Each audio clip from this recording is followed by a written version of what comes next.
Hello once again, sports fans, and welcome to the Windy City Webcast. I'm Eddie Diaz, and this is what's happening in your world of sports. It was a case of the Mondays for Tony Romo and the Dallas Cowboys, and the Chicago Bears took full advantage. It was a beatdown in Dallas as the Bears destroyed the Dallas Cowboys 34-18. Tony Romo threw 5 interceptions and was harassed endlessly by the Bears defense. Chicago improved to 3-1 and are now second in the NFC North. Brandon Marshall had his best game of the season, recording 7 catches for 138 yards and a touchdown. As if things seemingly couldn't get better for the Bears, Matt Forte returned from his ankle injury, carrying the ball 13 times for 52 yards. As of Wednesday, the NBA has adopted an anti-flopping policy effective this season, answering the demands of fans and players alike. Any player who is caught partaking in the act of flopping will be subject to a series of penalties. For those at home who don't know, flopping is when a player throws himself on the ground without any contact and pretends to be injured. First-time floppers will receive their first and only warning, and for each additional flop, the players will receive a $5,000 fine. However, the fine will increase to $30,000 after their 5th offense.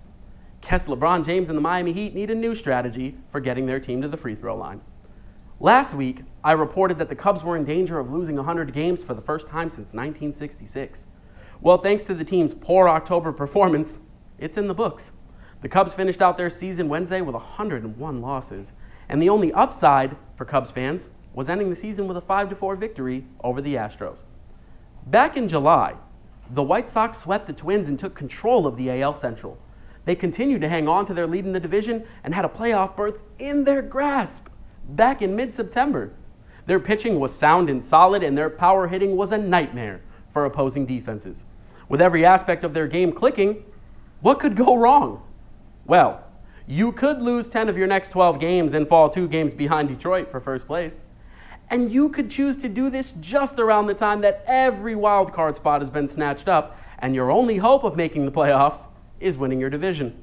Yeah, that's what could go wrong. The Sox have been eliminated from a playoff race despite a winning season, and will have to dwell on this epic collapse until next season. I think the best way to sum their season up is by quoting NFL great Jim Mora. Playoffs? Are you kidding me? Playoffs? Playoffs? The NHL lockout continues on into its 4th week after both sides failed to reach an agreement after another series of talks. The sides broke off their most recent talks this past Tuesday after just 2 hours, and neither side seems all that optimistic. The league has already lost $100 million in revenue from the canceled preseason games. The main issue between the two sides continues to be the $3 billion in revenue that the two sides will split up. Players receive 57% of that pot under the previous collective bargaining agreement, and the league now wants to drop that number to below 50%. Currently, the league is awaiting a new proposal from the NHL Players Union.